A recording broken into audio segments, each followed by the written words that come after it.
আসসালামু আলাইকুম, welcome back to my channel. আজকে আপনাদের সাথে শেয়ার করব সিলেট ট্যুরের পরের দিনটা। তো প্রথমেই আমরা সকালে চলে যাই হচ্ছে ব্রেকফাস্ট করতে। আর আমাদের ব্রেকফাস্টে ছিল হচ্ছে খিচুড়ি, পরোটা, সেই সাথে ছিল হচ্ছে ডিম অমলেট, বুটের ডাল, এখানে কিছু স্লাইস করে সালাদ কাটা ছিল, এটা ছিল সুজির হালুয়া, এখানে পাউরুটি, বাটার, জেলি, সেখানে টোস্টারও আছে, সেই সাথে আছে চা এবং কর্ন স্যুপ। এটা আমাদের হোটেলের সাথেই কমপ্লিমেন্টারি ব্রেকফাস্ট ছিল, বুফে ব্রেকফাস্ট। তো আমরা ব্রেকফাস্ট করে বের হয়ে যাই হচ্ছে শহর একটু ঘোরাঘুরি করার জন্য। আমার হাজব্যান্ডের ইচ্ছা হলো যে আমরা শাহজালাল বিজ্ঞান ও প্রযুক্তি ইউনিভার্সিটিতে যাব। তো আমরা প্রথমে ওইখানেই চলে যাচ্ছি। যাওয়ার সময় এই জায়গাটা চোখে পড়লো। এখানে খুব সুন্দর বসার জায়গা করেছে, যেন মানুষ বিকালে বা সকালে আড্ডা দিতে পারে, হাঁটতে পারে, এজন্য। আর এই যে আমরা চলে এসেছি হচ্ছে ইউনিভার্সিটিতে। ইউনিভার্সিটিটা একটু জাহাঙ্গীরনগরের মতো ভাইব আছে। আমার আসলে মাঝে মাঝে ব্লগিংয়ে এত বেশি প্রবলেম হয়ে যায়, দেখা যায় যে যখনই আমি ভিডিও করার জন্য প্রিপারেশন নেই, তখনই হয় আমার বাচ্চা আমার মোবাইলটা নিয়ে যাওয়ার জন্য কান্নাকাটি করবে, আর না হয় আমার তাকে কোলে নিতে হবে। বাস এজন্যই আসলে আমি কখনোই ঠিক মতো ভিডিও করতে পারি না। যাই হোক, আমরা আসলে ওইভাবে আর নামি নাই ক্যাম্পাসে, এমনি জাস্ট যতটুকু ঘোরা যায় আমরা ঘুরছিলাম। খুব যে বড় ইউনিভার্সিটি সেটা না, অনেক গাছগাছালি দিয়ে ভরা। এখনও ক্যাম্পাসের অনেক কাজ চলছে। আসলে এত বড় জায়গা, তো দেখা যায় যে যখনই ডিপার্টমেন্টের অথবা হোস্টেলের দরকার হয় তখনই হয়তো তারা কাজ করে, স্টার্ট করে বিল্ডিংয়ের কাজ আর কি। তো এটা হচ্ছে একটা মেয়েদের হল, আর সবগুলো হল অলমোস্ট একই রকম দেখতে। তো আমরা কিছুক্ষণ ঘোরাঘুরি করে আমরা চত্বরে চলে আসি। এটা হচ্ছে একদম ফ্রন্টে ঢুকলেই হচ্ছে এই জিনিসটা পড়ে। তো হাতের ডানে গেলে দেখা যায় যে এখানে কিছু বাস রাখা আছে, আর ওই পাশে ডাকসুর মতো, ঢাকা ইউনিভার্সিটির ডাকসুর মতো একটা চা কফি খাওয়ার মতো জায়গা আছে, যেখানে আমরা লাচ্ছি খেয়েছিলাম।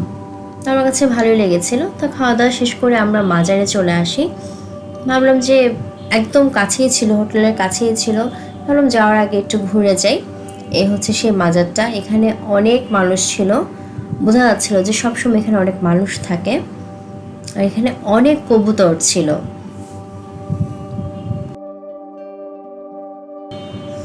এখানে তো খুব অল্পই দেখা যাচ্ছে, কিন্তু আশেপাশে অনেক কবুতর ঘুরতেছিল। এই যে বিল্ডিং আছে ঠিক তার সাইডে, এই বিল্ডিংয়ের এই খোপে অনেক কবুতর থাকে। যাই হোক, পাখির যে একটা গন্ধ থাকে, গন্ধটা নিতে পারছিলাম না, এই জন্য আমরা বাইরে চলে আসি। বাইরে একটা পুকুরের মতো আছে, আর সেখানে অনেক মাছ ছিল।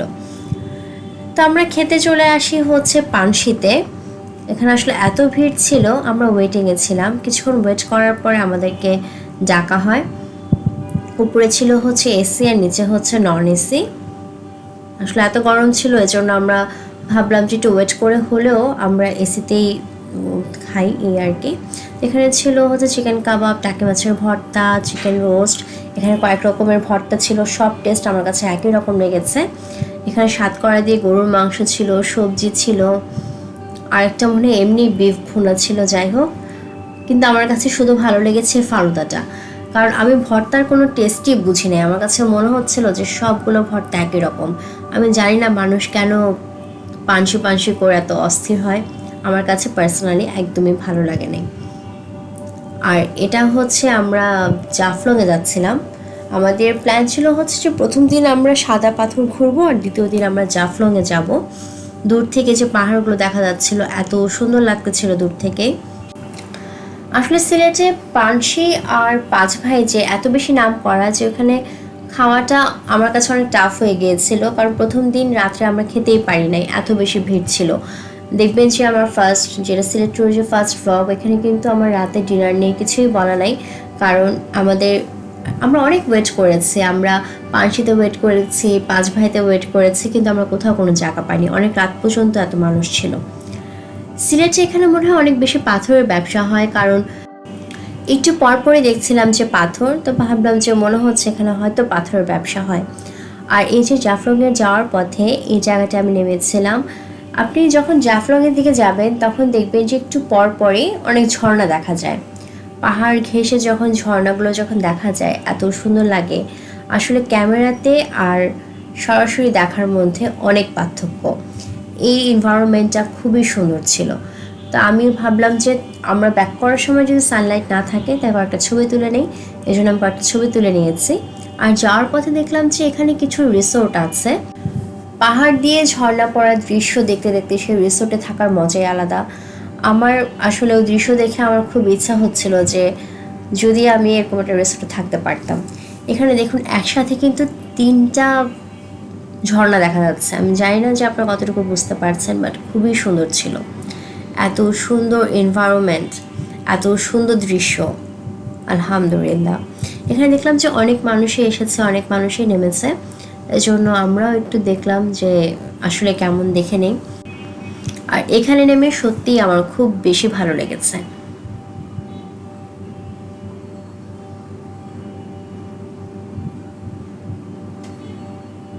আমার সবসময় সমুদ্র থেকে পাহাড় খুব বেশি পছন্দ, এজন্যই হয়তো আমি যাই দেখে আমার কাছে তাই ভালো লাগছিল সিলেটের। আসলে আজকে আমাদের প্ল্যানই ছিল হচ্ছে জাফলংয়ে গিয়ে আমরা নৌকায় করে ঘুরবো টুরবো না। আমাদের প্ল্যানই হচ্ছে, আমার প্ল্যানটাই ছিল হচ্ছে যে আমরা জাস্ট জাফলংয়ে যাওয়ার যে রাস্তাটা আছে, যে রোডটা আছে, এটা অনেক সুন্দর এবং এই রোডটা আমরা এনজয় করব। এবং আমরা তাই করছিলাম, এই জন্য আমরা টাইম নিয়ে অতটা চিন্তা করি নাই। তো এই তো এখান দিয়ে মানুষ নৌকা দিয়ে ঘুরে টুরে, এখানে মায়াবী ঝর্ণা আছে। তো আসলে এত সুন্দর ঝর্ণা দেখে আসছে, আর মায়াবী ঝর্ণা ওইভাবে দেখার কোনো প্ল্যান ছিল না। আর যেহেতু সাথে বাচ্চা ছিল, বাচ্চাকে ভেজানোরও কোনো প্ল্যান নাই যদি বাচ্চা অসুস্থ হয়ে যায়, এজন্য আমরা আসলে ঘোরার প্ল্যান বাদ দিয়ে দিয়েছি। তো আমরা যখন ব্যাক করি, হোটেলে ব্যাক করার পরে আমি একা একটু ঘুরতে বের হই। তো আমার কাছে এখানে দেখলাম যে অনেক জিনিসপত্র এবং প্রয়োজনীয় অনেক জিনিসপত্র আছে।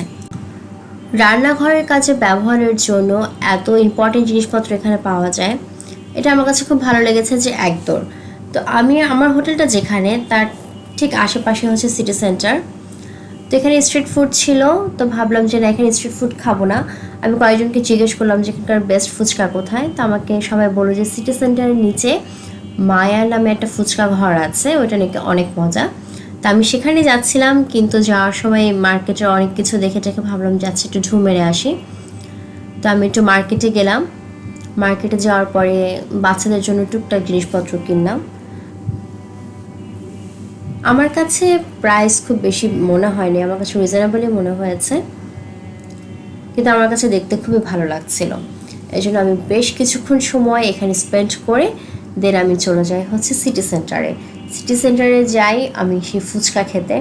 আমি যেখানেই যাই না কেন আমি ওদের আর কি সেই এরিয়ার ফুচকাটা আমি ট্রাই করি, কারণ ফুচকা আমার খুব পছন্দ। এজন্য মায়াঘরের ফুচকা আমার কাছে ভালো লেগেছে, কারণ আমাকে সবাই বলছিল যে এখানকার ফুচকা নাকি বেস্ট। আমার কাছেও ভালো লেগেছে, বাট ঢাকার ফুচকা থেকে একটু ডিফারেন্ট। যাই হোক, আমরা রাতে খাবার খেতে যাই হচ্ছে 5 ভাইতে। ওইখানে অনেকক্ষণ সিরিয়ালে থাকা লাগে, তখন মনে হয় রাত 12টা কি 12:15 বাজে। তো আমার হাজব্যান্ড নিয়েছে ভাতটা 2300, তা আমি নিয়েছিলাম হচ্ছে চিকেন পোলাও, সাথে ওই যে একটা ডিম উকি দিচ্ছে, আর সেই সাথে আমি নিয়েছিলাম হচ্ছে শিক কাবাব। আমার কাছে মনে হয়েছে যে আচ্ছা ঠিক আছে, আমার দুপুরের খাবার এক্সপিরিয়েন্সটা বেশি ভালো ছিল না, এই জন্য রাতে অ্যাটলিস্ট শিক কাবাব দিয়ে যেন আমি কিছু খেতে পারি, এজন্যই। যাই হোক, এটা হচ্ছে বোয়াল মাছ, সেটা আমার না, এটা আমার হাজব্যান্ডের। তো আমি আমার বাচ্চা আমরা এই পোলাও টোলাও দিয়েই শিক কাবাব দিয়ে খেয়েছি। আমার কাছে এটা খেতেই ভালো লেগেছে। আর আমার কাছে ফালুদা খেতেও অনেক ভালো লেগেছে। কেন জানি আমার সিলেটে আসার পরে এমন কোনো বেলা যায় না যে আমি ফালুদা খাইনি। এই যে দেখেন, রাত্রে 12:30টার পরে হচ্ছে 5 ভাইয়ের অবস্থা। তাহলে আবার চিন্তা করেন যখন রাতে আমরা যখন আসি তার পরপর কী অবস্থা ছিল। যাই হোক, এখানে খাওয়া দাওয়া করে আমরা রাতে চলে যাই হোটেলে, এবং সকাল সকাল আমরা বের হয়ে যাই, আমরা ঢাকায় ব্যাক করব। তো ঢাকায় ব্যাক করার আগে আমাদের প্ল্যান হচ্ছে আমরা একটু হোমনা যাব। আমার হাজব্যান্ডের ফ্রেন্ড ওইখানে হোমনাতে একটা হোটেল দিয়েছে, একদম নতুন। উনি আমেরিকায় থাকে, বাট হোমনাতে উনি শখ করে একটা হোটেল দিয়েছে। তো তো আমাদের প্ল্যান হচ্ছে দুপুরে গিয়ে আমরা সেই হোটেলে খাবো। তো আপনাদের সাথে শেয়ার করব যে ওইখানে গিয়ে আমরা কি কি খেয়েছি। তো প্রথমেই সালাদ দিয়েছে, সালাদ দেখলে আমার মনটা ভালো হয়ে যায়, আমার সালাদ খুবই পছন্দ। সেই সাথে যেখানে ভাত দেওয়া, আরও ছিল হচ্ছে একটা চিকেন দিয়ে ভেজিটেবলটা এত বেশি মজা ছিল। আর আমাদেরকে দিয়েছিল হচ্ছে এটা বেগুন ভর্তা।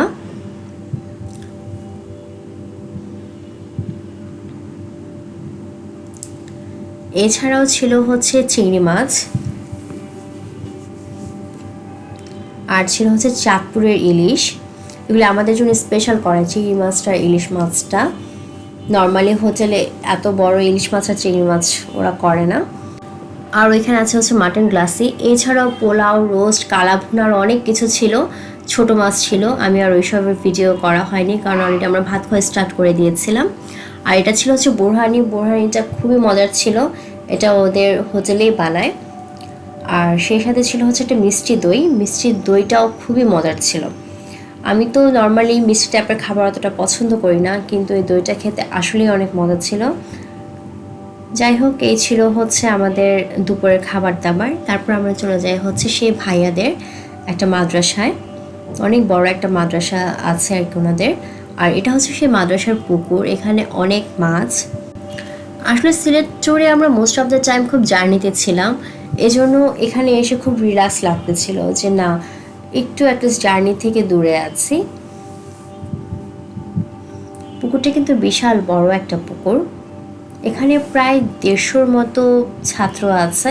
শুনলাম যে এখানে এমনও ছাত্র আছে যারা একদম ছোটবেলা থেকে নিঃস্ব, যাদের আসলে মা বাবা বলে কেউ নাই। এখানে হচ্ছে ওদের হোস্টেলটা, আর হাতের ডান দিকে হচ্ছে ওদের কিচেন।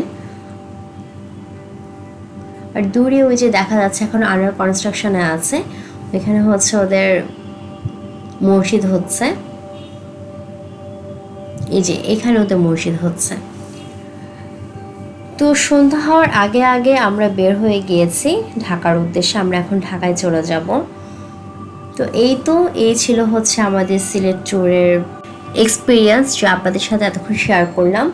আশা করছি আপনাদের কাছে ব্লগটি ভালো লেগেছে। তো আপনারা ভালো থাকবেন, সুস্থ থাকবেন, আর আমার চ্যানেলটা সাবস্ক্রাইব করে না থাকলে অবশ্যই সাবস্ক্রাইব করবেন। সে পর্যন্ত আল্লাহ হাফেজ।